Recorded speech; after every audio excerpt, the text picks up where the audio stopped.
से कॉल्स आए, थ्रेड्स भी आए। जैसे मैंने इन्होंने और बोला था आप कि डरे नहीं? फिलिस्तीनियों के लिए हम सर मैं यूपी में रहता हूँ सर। मैं तो I live in UP sir. हम वैसे ही बचपन से इतना देख लिया कि अब डर वर नहीं लगता सर।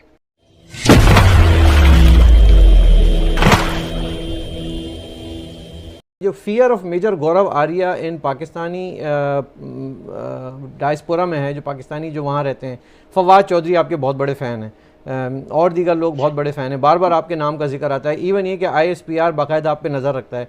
और ये सब, ये जो खौफ मेजर गौरव आर्या ने अपने अल्फाज से, शब्दों से पैदा किया है, ये क्या चीज़ है सर?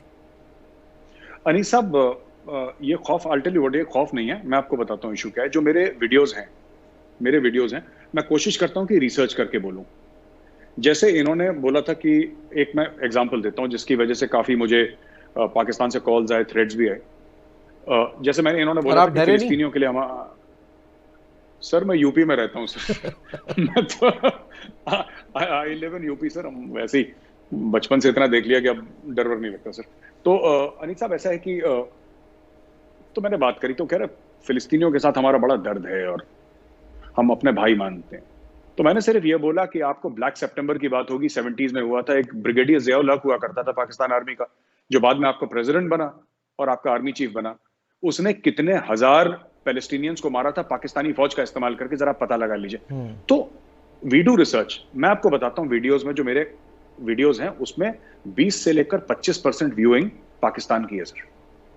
अच्छा। पाकिस्तान को गाली देने वाले बहुत हैं इंडिया में। आप देखिए, कोई पाकिस्तान के फेवर में ऐसा टेलीविजन चैनल पे नहीं बोलता। तो मैं ऐसा कोई खास काम नहीं कर रहा जो बाकी लोग नहीं कर रहे। It is just that Pakistani young people of Pakistan they have now started to listen to me. और मैं उनसे बोलता हूं, एक की मेरी बहस हो गई तो मैंने उसको बोला, आप मुझे प्रूफ कर दें, मैं आपको जबान देता हूं।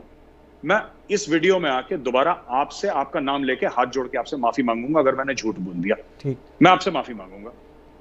तो उसने बोला, फिर उसका मैसेज आया मेरे पास एक हफ्ते बाद कि नहीं मेजर साहब आप सही बोल रहे थे।